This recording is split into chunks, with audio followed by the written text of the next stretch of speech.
अच्छा, last video के अंदर हमने बेसिकली जो है वो शॉपिफाई की थीम किट इंस्टॉल की थी, ठीक है। और उसके बाद हमने क्या समझा था कि कैसे हम लाइव एडिटिंग कर सकते हैं अपने थीम के अंदर, ठीक है। तो आज हम सेक्शन डेवलपमेंट स्टार्ट करेंगे कि शॉपिफाई के अंदर हम कैसे अपना कस्टम सेक्शन डेवलप कर सकते हैं, ठीक है, थ्रू लिक्विड और जो भी इसका कोड है, ठीक है। इसको इस्तेमाल करते हुए हम बेसिकली जो है वो सेक्शन एक बनाएंगे। अब वो सेक्शन किसी भी तरह का हो सकता है। एक नॉर्मल सेक्शन के अंदर हमारे पास बेसिकली जो है वो आप कोई हेडिंग्स का बना लें सेक्शन, या कोई बैनर का सेक्शन बना लें, किसी भी तरीके का आप बेसिकली जो है वो सेक्शन बना सकते हैं। ये प्रॉपर डायनेमिक सेक्शन होगा। डायनेमिक सेक्शन से मुराद ये है कि आप एक HTML का डिजाइन होगा, HTML में आपने कुछ बनाया होगा, उसको आप प्रॉपर बेसिकली जो है वो लिक्विड कोड को इस्तेमाल करते हुए आप उसको डायनेमिक कर सकते हैं कि हर पेज के अंदर आप अलहदा से कोई भी सेक्शन ऐड करना चाहें तो कर सकते हैं, ठीक है। कैसे होगा? सबसे पहले तो हमने जो प्रोजेक्ट अपलोड किया था पिछली क्लास में, ये हमारा फोल्डर है बेसिकली जो है वो थीम डेवलपमेंट के नाम से, जिसको हमने यहाँ पर बेसिकली जो है वो अपलोड किया था विद थीम किट के सपोर्ट से, ठीक है। तो यहाँ पर config.yaml की फाइल भी है, इसके अंदर वो कोड आपकी एपीआई जो है वो पासवर्ड और थीम आईडी है, और उसके अलावा थीम यूआरएल इसके अंदर एडिट है, ठीक है। इसके थ्रू बेसिकली जो है वो ये सारा डाउनलोड हुआ था। तो हमने क्या करना है, यहाँ सिंपली CMD लिखकर इसे VS कोड के अंदर ओपन कर लेना है। और अब हम क्या करेंगे, इसके अंदर बेसिकली जो है वो अपना सेक्शन क्रिएट करेंगे। तो ये सिंपली देखें, कोड आपके पास ओपन हो गया है। अगर मैं एसेट्स वगैरह सब कुछ ऑफ कर लूँ तो यहाँ पर ये प्रॉपर आपके पास देखें इसका सारी टेम्पलेट कहाँ पर है, कन्फिग में क्या होता है, होम होम में आपके पास सेक्शन है, देखें लेआउट के अंदर। और अगेन यहाँ सेक्शंस के नाम से अलग से एक फोल्डर है, यहाँ देखिए सारे सेक्शंस यहाँ पर मौजूद हैं। तो अगर सेक्शंस आप देखना चाहें कोई भी सेक्शन, तो यहाँ मैं अगर shopify.dev टैब में जाकर लॉगिन करता हूँ, जैसे ही आपको वहां पर फ्रंट में शो हो रही होंगी थीम, जब हम कस्टमाइज करते हैं वही सारी चीजें आपके पास यहाँ कोडिंग में हुई भी मौजूद है। जैसे यहाँ पर लिक्विड की फाइल्स देखो सारी बनी हुई है, तो ये सारे सेक्शंस बेसिकली जो है वो सामने बने हुए हैं। हम जीमेल अकाउंट सेलेक्ट कर लेते हैं, यहाँ से हम अकाउंट सेलेक्ट कर लेते हैं, और उसके साथ साथ मैं स्टोर्स में जाऊंगा, और ये हमारा फैशन स्टोर नाउ 23 के नाम से है। और सिंपली हम क्या करेंगे, इसे लॉग इन कर लें, ठीक है।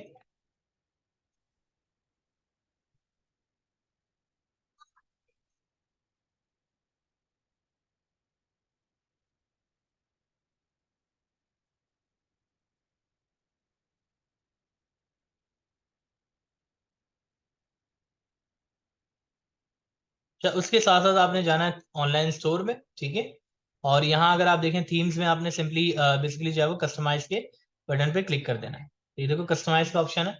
जैसे ही कस्टमाइज के बटन पे क्लिक करूंगा तो यहाँ पर आप देख सकते हैं, जब मैं ऐड सेक्शन करूंगा तो वही सारी चीजें मौजूद हैं जो यहाँ कोड के अंदर भी होंगी। वेट कर लेते हैं लोड होने का।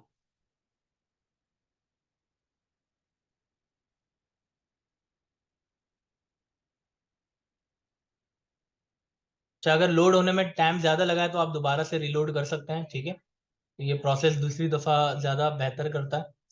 कभी कभार इंटरनेट इशू की वजह से भी होता है। तो यहाँ पर आप देख सकते हैं कि ऐड सेक्शन का ऑप्शन आ रहा है। मैं जैसे ही ऐड सेक्शन करूंगा, यहाँ देखिए feature collection, feature product, collection list, rich tags, image with tags, image banner, slide show, हर चीज यहाँ मौजूद, ठीक है।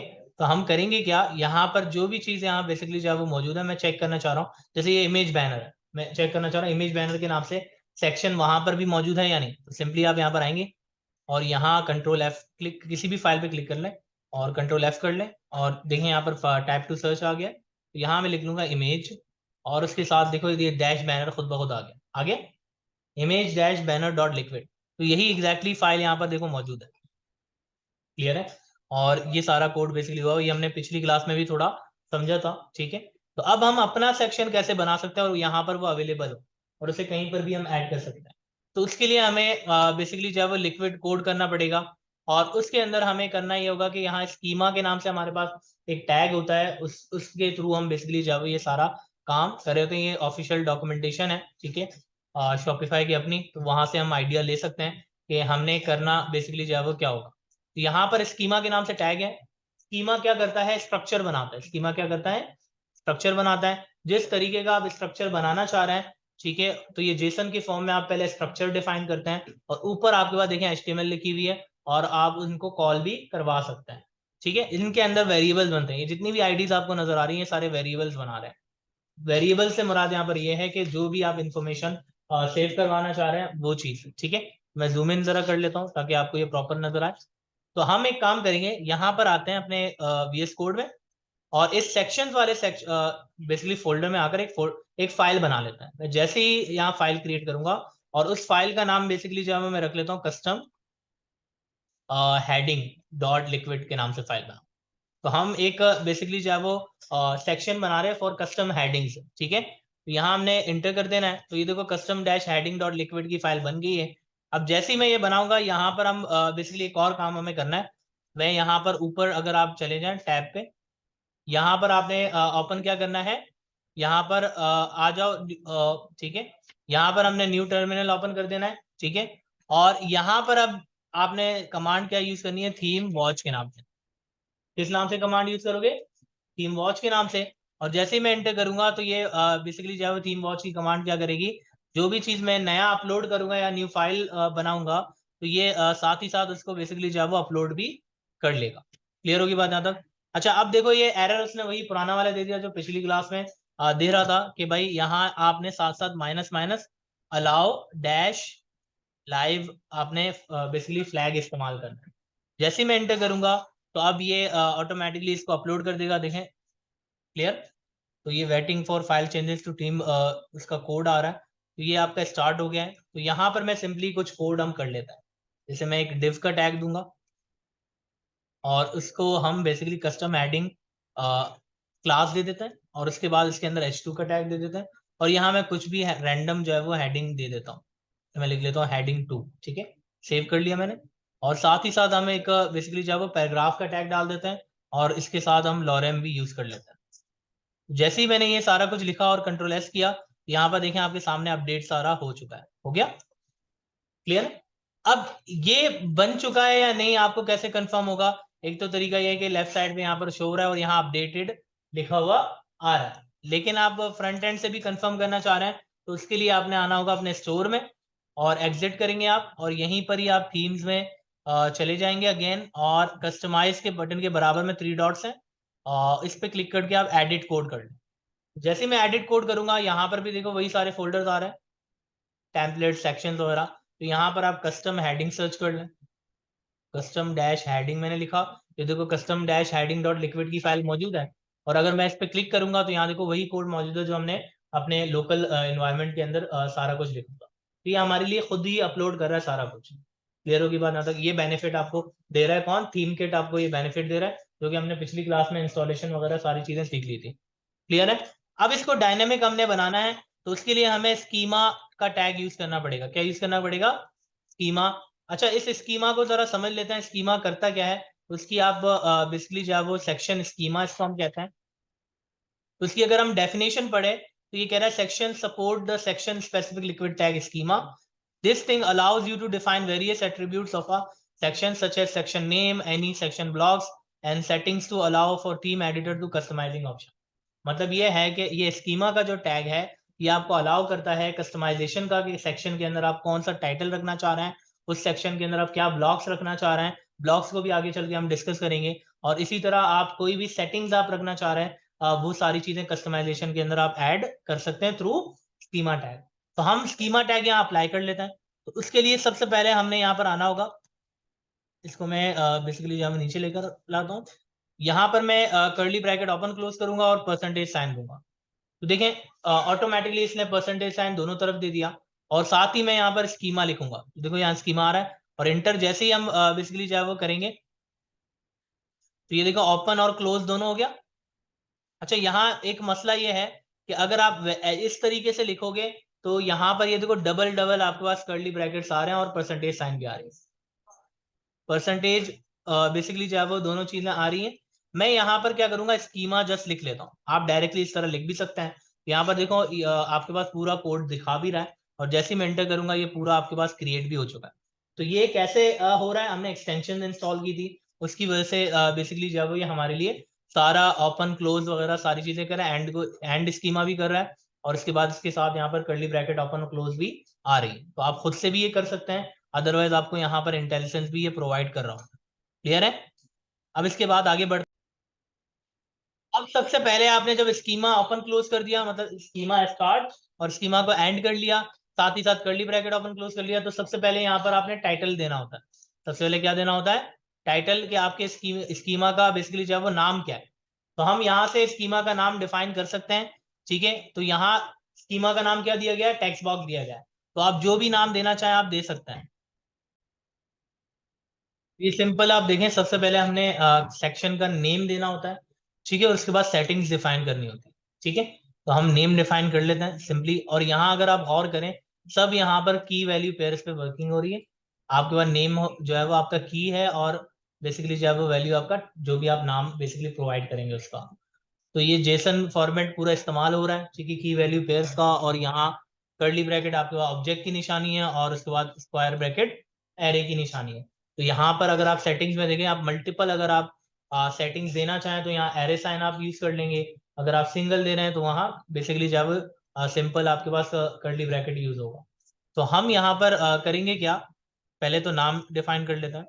तो यहाँ पर डबल कर्ली ब्रैकेट ओपन, और की में हमेशा याद रखना नाम ही हम देते हैं। तो यहाँ देखो आपके पास बहुत सारी चीजें आ गई हैं। ब्लॉक्स भी आप यूज कर सकते हैं, class, default, limit, local, max block, name, preset वगैरह वगैरह।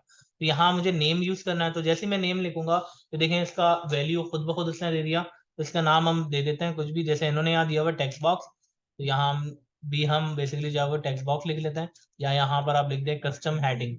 ठीक है, और उसके साथ साथ मैं यहाँ पर करूंगा क्या, यहाँ पर आपने बेसिकली जो है वो कॉमा दे देना है। ठीक है, और कॉमा के बाद हम यहाँ पर सेटिंग्स बेसिकली जो है वो डिफाइन करेंगे। तो मैं यहाँ लिखूंगा सेटिंग्स। तो देखिए सेटिंग्स जैसे ही मैंने दिया तो यहाँ एरे साइन इसने खुद ब खुद दे दिया, और अगेन आप कर्ली ब्रैकेट ओपन क्लोज कर दें उसके अंदर, और यहाँ पर हमारे पास चार चीजें आती हैं। सबसे पहले है आईडी, ठीक है, और उसके बाद कॉमा दे दें अगेन, और उसके बाद आपके पास आता है टाइप। ठीक है, आप टाइप डिफाइन करते हैं, और again curly bracket open close. उसके बाद आपके पास बेसिकली क्या होता है, टाइप के बाद लेबल, कि आप शो क्या करवाना चाह रहे हैं। ठीक है, तो आप यहाँ पर बेसिकली जो है वो लेबल दे दें, और लास्ट में आपके पास आता है डिफॉल्ट, कि अगर कोई वैल्यू ना हो तो डिफॉल्ट वैल्यू क्या होनी चाहिए। ठीक है, तो इनको अगर हम डिटेल के अंदर हम समझें, तो नीचे में अगर आऊं, यहाँ देखो आईडी का मतलब क्या है, refers to the liquid variable being defined. हम क्या बना रहे हैं, लिक्विड वेरिएबल बना रहे हैं। तो आईडी बेसिकली क्या है, ये वेरिएबल का नाम है। आईडी क्या है, वेरिएबल का नाम। इस आईडी के बिहाफ पे आप बेसिकली जावा से कॉल भी करवा सकते हैं। ठीक हो गया। उसके बाद टाइप क्या कह रहा है, defines the kind of output we are creating. Type पे आप किस टाइप का बेसिकली जो है वो आउटपुट देना चाह रहे हैं। जैसे अगर आपको टेक्स्ट चाहिए तो आप टेक्स्ट लिखोगे, आपको रिच टेक्स्ट चाहिए आप रिच टेक्स्ट लेकर आओगे, आपको इमेज अपलोड करवानी है तो यहाँ इमेज के लिए भी आपके पास ऑप्शन होता है, इमेज पिकर। ठीक है, तो हर तरह के टाइप्स मौजूद हैं। अभी डिटेल के अंदर टाइप्स को भी हम डिफाइन करेंगे, तो उसमें आपको आइडिया हो जाएगा कि टाइप में हम क्या क्या चीजें दे सकते हैं। लेबल का मतलब क्या है, label provide contact displayed on the theme editor. मतलब थीम एडिटर के अंदर जो शो होगा टेक्स्ट, वो लेबल आपको लेबल में जो भी लिखेंगे वो शो हो रहा होगा। जैसे यूजर को बताना है कि ये किस चीज के लिए है, और default assign the default value, मतलब अगर आप कोई भी वैल्यू ऐड नहीं करेगा यूजर, तो डिफॉल्ट वैल्यू बेसिकली इसके अंदर ऐड होगी। क्लियर होगी बात यहाँ तक? अब वन बाय वन इसके अंदर हम बेसिकली जो है वो दे देते हैं। सबसे पहले तो यहाँ पर मैं लिख देता हूँ कस्टम हेडिंग अंडरस्कोर हेडिंग। तो ये हमने पहली आईडी दे दी। टाइप इसकी मैं टेक्स्ट रखना चाह रहा हूँ, नॉर्मल टेक्स्ट हम इसके अंदर ऐड करेंगे। और लेबल में यहाँ लिख दूंगा सिंपल हम हेडिंग 2 लिख देते हैं। ठीक है, लेबल हमने, या सॉरी लेबल में यहाँ लिख देते हैं इंटर योर हेडिंग। ठीक है, और डिफॉल्ट वैल्यू में यहाँ रखूंगा हेडिंग 1, या यहाँ लिख देते हैं सैंपल हेडिंग, भी बेहतर रहेगा, जो भी आप सैंपल देना चाहें। अब जैसे ही आप इसे सेव करेंगे तो हमारे पास वैसे भी टर्मिनल चल रहा है। ठीक है, मैं अगर यहाँ से टर्मिनल में जाकर उसी टर्मिनल को हम ओपन कर लें। ठीक है, बल्कि ये टर्मिनल चल रहा है, यहाँ पर हम देख लेते हैं। तो यहाँ पर देखो अपडेट आपके पास हो चुकी है। बाकी मैं क्लोज कर लेता हूँ। तो ये देखें आपके पास अपडेट होगी, ने प्रोसेस कर लिया है custom dash heading dot liquid को, और उसको अपडेट भी कर लिया। क्लियर होगी बात यहाँ तक? तो हमने यहाँ तक काम कंप्लीट कर लिया है। अभी हमारे पास कितना सेक्शन है, उस सेक्शन के अंदर एक ही हमने बेसिकली जो है वो वेरिएबल ऐड किया हुआ है फॉर टेक्स्ट, लेकिन हमने HTML में क्या लिखा था, एक हेडिंग है और दूसरा क्या है, पैराग्राफ है। ठीक हो गया। तो अब आप पैराग्राफ के लिए भी लिखेंगे, तो पैराग्राफ के लिए भी आप क्या करोगे, एक और सेटिंग ऐड कर लो। तो जैसे ही मैं कॉमा दूंगा, ठीक है, और उसके बाद यहाँ पर आप कर्ली ब्रैकेट ओपन क्लोज कर लें, और इसके अंदर सेम वही प्रोसीजर, आईडी दें सबसे पहले, और उसके बाद आप आईडी का नाम कॉमा, उसके बाद आप टाइप, और इसके बाद टाइप डिफाइन कर दें, फिर उसके बाद लेबल, और अगेन कॉलन करके आप बेसिकली जो है वो कोटेशन दे दें, डबल कोट्स, और उसके बाद लास्ट चीज है आपके पास डिफॉल्ट। ठीक है, तो हम इस तरीके से ये सारे चीजें डिफाइन करेंगे। ठीक है, और उसके बाद यहाँ पर हम सबसे पहले यहाँ लिख देते हैं कस्टम पैराग्राफ, और टाइप इसकी हम रखेंगे रिच टेक्स्ट। क्या रखेंगे, रिच टेक्स्ट। रिच टेक्स्ट होता क्या है, ये आपके पास पूरा एक टूल बॉक्स आ जाता है, उसमें आप बोल्ड, इटालिक सारी चीजें आप कर सकते हैं अपने पैराग्राफ वगैरह। क्लियर है। तो ये रिच टेक्स्ट अभी देखेंगे दिखता कैसा है, वो भी आपको अभी पता चल जाएगा जब हम इसे थीम एडिटर के अंदर शो करवाएंगे। अच्छा, उसके बाद लेबल आप दे दें कि यहाँ लिख दें लेबल, इंटर योर पैराग्राफ लिख दें यहाँ पर। ठीक है, और उसके बाद लास्ट चीज है डिफॉल्ट, लास्ट चीज है डिफॉल्ट। ठीक है, डिफॉल्ट के अंदर आप यहाँ पर, अब यहाँ एक मसला आएगा, अगर मैं यहाँ पर जस्ट लिख दूं सैंपल पैराग्राफ, तो ये वर्क नहीं करेगा। उसकी वजह ये है कि ये वर्क इसीलिए नहीं करेगा क्योंकि रिच टैग्स के अंदर जो भी चीज आप लिखते हैं वो प्रॉपर हेडिंग HTML टैग्स के अंदर उन्हें कन्वर्ट कर देता है। तो यहाँ पर आपने इसको पैराग्राफ के टैग के अंदर रखना पड़ेगा, इस तरह पी का टैग यहाँ ओपन कर लें और पी का टैग क्लोज कर लें, तब जाके ये प्रॉपर अपडेट होगा, अदरवाइज ये एरर आपको बेसिकली जो है वो जनरेट करके देगा। क्लियर होगी बात यहाँ तक। तो इसको हम सेव कर लेते हैं। तो यहां तक हमारा बेसिकली जो है वो दो आउटपुट्स बन गए हैं। ठीक है, अब अगर मैं अगेन बेसिकली जो है वो देखना चाहूं, एक मिनट। अच्छा, अब अगर आप देखें इसने क्या कर दिया, custom dash heading dot liquid file को अपडेट कर लिया है। ठीक है, विद 2 आईडीज, एक कस्टम हेडिंग है और एक कस्टम पैराग्राफ है, और एक आपका टेक्स्ट टाइप का है और दूसरा रिच टेक्स्ट है, और यहाँ हमने देखे पी का टैग दे दिया। अच्छा, अगर मैं यहाँ पी के टैग के बगैर सैंपल पैराग्राफ लिखूं तो देखना एरर आपको क्या मिलेगा। जैसे मैं कंट्रोल एस करूंगा तो यहाँ पर देखें अब ये एरर दे रही है, ये देखें क्या कह रहा है, इनवैलिड स्कीमा। क्या कह रहा है, invalid schema setting with ID equal to custom paragraph, default is invalid rich text, all to P level nodes must be P tag UL tag, ये सारे HTML के टैग्स आप दे सकते हैं। ठीक है, इसी वजह से यहाँ पर हमने पैराग्राफ का टैग दिया था। तो अब अगर मैं पैराग्राफ के टैग के साथ सैंपल पैराग्राफ लिखूंगा तो ये ऑटोमेटिकली इसको अपडेट कर लेगा। क्लियर होगी बात यहाँ तक। रिच टेक्स्ट का खास तौर पर ध्यान रखना, नॉर्मल टेक्स्ट के अंदर कोई शर्त नहीं है कि आप यहाँ हेडिंग्स वगैरह दें। ठीक है, और एक और फायदा है कि यहाँ पर रिच टेक्स्ट के अंदर अगर आप कोई हेडिंग या कोई भी HTML टैग देंगे, उसका बिहेवियर HTML टैग की तरह हो जाएगा। जैसे P का टैग दे रहे हैं तो वो पैराग्राफ बन जाएगा, अगर H1 का टैग देंगे तो वो हेडिंग बन जाएगी, और अगर UL और LI का टैग देंगे तो वो अंडर आपके पास जो है वो अनऑर्डर लिस्ट और लिस्ट बन जाएगी, लिस्ट आइटम। हाँ, डिफॉल्ट के अंदर। क्लियर होगी बात यहाँ तक, कोई कंफ्यूजन। अच्छा, ये हमने क्रिएट कर लिया। अब एक मसला है, मैं जैसे ही यहाँ पर आऊंगा अपने बेसिकली जो है वो स्टोर में, और कस्टमाइज के बटन पे हम क्लिक कर लेते हैं। जैसे ही मैं कस्टमाइज के बटन पे बेसिकली जो है वो क्लिक करूंगा, तो यहाँ ऐड सेक्शन में जाएंगे तो यहाँ देखो मुझे वो सेक्शन मिल ही नहीं रहा। देखो कस्टम मैंने लिखा तो कस्टम लिक्विड यहाँ आ रहा है, लेकिन कस्टम हेडिंग तो नहीं आ रहा।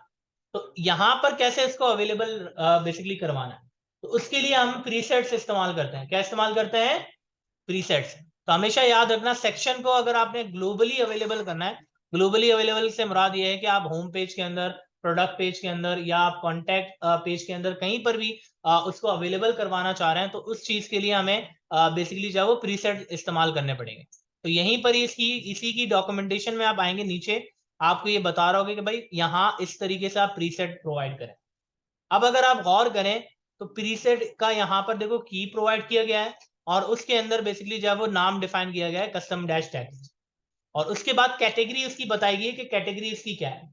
ठीक है, यहाँ कैटेगरी से मुराद है जो उसके अंदर आइकन आ रहा होगा ना, वो किस टाइप का आएगा। ठीक है, तो हम ये बना लेते हैं। प्रीसेट बहुत लाजमी है, अगर मैं यहाँ नीचे कोड दिखाऊं आपको, प्रीसेट के साथ इस तरीके से ये शो हो रहा हो। अगर आप प्रीसेट नहीं देंगे तो ये अवेलेबल नहीं होगा आपके थीम एडिटर के अंदर। क्लियर होगी बात यहाँ तक। तो हम प्रीसेट अप्लाई कर लेते हैं। सबसे पहले यहाँ नीचे आते हैं, यहाँ पर आपके पास देखो आपका सेटिंग एंड हो रहा है, तो यहाँ आप कॉमा देंगे, और यहाँ आप लिखेंगे प्रीसेट। तो ये देखो प्रीसेट्स आपके पास। अच्छा, ऐसे प्रीसेट्स नहीं आएंगी तो आपने बेसिकली जो है वो डबल कोट्स देना होगा और यहाँ प्रीसेट लिख देंगे। तो ये देखो खुद ब खुद इसने स्क्वायर ब्रैकेट ओपन क्लोज कर दिया। अब उसके अंदर आपने कर्ली ब्रैकेट ओपन क्लोज करना है और सबसे पहले नाम डिफाइन करना है। सबसे पहले नेम डिफाइन करना है। तो नेम हम उसका रखेंगे कस्टम डैश हेडिंग, ठीक है, और सेव कर लें इसको। और सेकेंड चीज आपने डिफाइन करनी है कैटेगरी, ठीक है, और उसके बाद मैं यहाँ पर कैटेगरी में कस्टम लिख लेता हूँ, ठीक है, और उसको सेव कर ले। तो हमने बस इतना ही करना है। नीचे देखें आपके पास अपडेट होगी है। पहले इनवैलिड जेसन आ रहा था, लेकिन उसके बाद जैसे ही हमने अपडेट किया तो इसने प्रॉपर बेसिकली जो है वो अपडेट कर लिया। अगर आप छोटी सी भी मिस्टेक यहाँ पर करते हैं तो ये आपको थीम वॉच यहाँ पर एरर दे रहा होगा, तो ये हमारे लिए बेसिकली जो है वो फायदेमंद होता है। क्लियर होगी बात? यहाँ तक ये हमने स्कीमा सेट कर लिया। अब क्योंकि सेव भी कर चुके हैं हम, अपडेट भी हो गई होगी। जैसे ही मैं यहाँ पर रिफ्रेश करूंगा तो आप देखिएगा कि यहाँ पर अब सेक्शन अवेलेबल होगा। देख लेते हैं हम। मैं जैसे ही ऐड सेक्शन के बटन पे क्लिक करूंगा और यहां आप लिखूंगा कस्टम। जैसे सर्च में कस्टम लिखेंगे ये नीचे देखो कस्टम हेडिंग आ गई। पहले यहां पर कस्टम हेडिंग नहीं आ रही थी, तो यहां पर अब ये सेक्शन अवेलेबल हो चुका है। मैं जैसे ही कस्टम डैश हेडिंग के बटन पे क्लिक करूंगा तो यहां पर देखें इसने हेडिंग टू और लॉरेम जो टेक्स्ट है आपके पास सैंपल खुद ब खुद ऐड कर दिया। और अगर मैं इस पे क्लिक करूंगा, ऊपर जरा पढ़ो, जरा इंटरव्यूअर हेडिंग लिखा हुआ आ रहा है राइट साइड पे, और यहाँ पर आप सैंपल हेडिंग लिख सकते हैं। और your paragraph, enter your paragraph के अंदर ये देखो रिच टेक्स्ट पूरा आ रहा है। अब रिच टेक्स्ट और नॉर्मल टेक्स्ट में फर्क क्या है? नॉर्मल टेक्स्ट के अंदर जैसा आप टेक्स्ट प्रोवाइड कर रहे थे, लेकिन रिच टेक्स्ट के अंदर आप इसको बोल्ड, इटालिक, अंडरलाइन या हेडिंग वगैरह में कन्वर्ट कर सकते हैं। और इवन लिंक देना चाहें या इसको बुलेट लिस्ट, नंबर लिस्ट, कुछ भी बनाना चाहें आप यहाँ पर बना सकते हैं। तो ये आपको अलाउ करता है। ठीक हो गया? अच्छा, अब एक मसला है। मैं अगर यहाँ सैंपल हेडिंग की जगह मैं लिखूँ टू, देखो यहाँ पर एक मसला ये आ रहा है कि यहाँ तो हमने सैंपल हेडिंग टू लिखा हुआ है, लेकिन ये यहाँ अपडेट तो नहीं हो रहा हेडिंग टू। देखो यहाँ तो हेडिंग टू आ रहा है, क्यों? क्योंकि हमने यहाँ पर ऊपर अगर आप जाएंगे सबसे टॉप पे तो इसको हमने डायनेमिक नहीं किया अब तक। ये अभी तक हार्ड कोडेड वैल्यूज है। तो इन्हें डायनेमिक करने के लिए आपने यहाँ हेडिंग टू की जगह डबल कर्ली ब्रैकेट ओपन और डबल कर्ली ब्रैकेट क्लोज करोगे, और उसके बाद सबसे पहले आपने सेक्शन लिखना है। यहाँ पर सबसे पहले क्या लिखना है? सेक्शन। फिर डॉट करके आप कॉल करवाओगे किसको? सेटिंग्स को। उसके बाद डॉट करके आप क्या करेंगे? सेटिंग्स को कॉल करवाएंगे, और उसके बाद अगेन आप डॉट करेंगे। तो यहाँ देखो कस्टम हेडिंग और कस्टम पैराग्राफ दोनों चीज आ गई। तो ये देखो वेरिएबल्स आपके पास लिक्विड के वेरिएबल्स ऑटोमेटिकली ये गेट कर रहा है। तो यहाँ पर मैं कस्टम हेडिंग पे क्लिक करूंगा तो ये आपके पास हेडिंग टू के अंदर ये ऑटोमेटिकली ऐड हो जाएगी, और इसी को आप कॉपी कर लें और नीचे वाले पैराग्राफ के अंदर भी ऐड कर लें। इसे अगर हम क्लोज करें क्लोजिंग टैग के अंदर, तो यहाँ पर आप हेडिंग की जगह, कस्टम हेडिंग की जगह आप क्या देंगे? डॉट करके कस्टम पैराग्राफ दे देंगे। तो आपने ये कोड लाजमी लिखना है। जब तक ये आप प्रोवाइड नहीं करेंगे तो आपके पास बेसिकली जब वो ये इसे डायनेमिक तब तक नहीं करेगा। तो ये आपने लाजमी ऐड करना है। जैसे हमने सेव किया तो नीचे देखो इसने अपडेट कर लिया, प्रोसेसिंग एंड अपडेटेड हो गया। अब जैसे ही मैं यहाँ पर आऊंगा, मैं इसको सेव कर लेता हूँ, ठीक है। अब सेव करने के बाद एक चीज गौर करना, मैं जैसे ही रिलोड करूंगा, अच्छा एक तो तरीका ये है कि आप रिलोड कर लें। अगर आप रिलोड नहीं करना चाह रहे हैं तो यहाँ पर अगर आप देखें कस्टम हेडिंग के बराबर में एक आई आइकन मौजूद है, इसको हाइड और अनहाइड कर सकते हैं आप। तो यहाँ आप इस बटन पे क्लिक कर लें और अगेन क्लिक कर लें। जैसे आप क्लिक करेंगे अभी देखना जरा, सैंपल टू हेडिंग आ गई बराबर में भी, और इसी तरह यहाँ देखो सैंपल पैराग्राफ भी आ गया, उसको हमने बोल्ड और इटालिक किया हुआ है। अब एक काम करते हैं, एक काम ये करेंगे, मैं जैसे ही यहाँ अपडेट कर रहा हूँ देखो बराबर में अपडेट हो रही है। मैं टेक्स्ट चेंज कर रहा हूँ, यहाँ मैं लिख देता हूँ माई प्रोडक्ट्स। ये देखो खुद ब खुद बराबर में अपडेट हो रही है। और सिमिलरली यहाँ अगर मैं सैंपल पैराग्राफ में this is our official store, ठीक है, तो ये देखो आपके पास proper this is our official store basically जो है वो लिखा हुआ आ गया। और जैसे सेव के बटन पे क्लिक करेंगे तो यहाँ पर देखो अपडेट आ गई, अपडेटेड हो गई। तो ये आपके पास प्रॉपर डायनेमिक ये सारी चीजें आप बेसिकली जो है वो अपडेट हो चुकी हैं। यहाँ तक भी कंफ्यूजन किसी को? और ये आप कहीं भी ऐड कर सकते हैं। जैसे अभी मैंने इसे कौन से पेज में ऐड किया हुआ है? होम पेज में।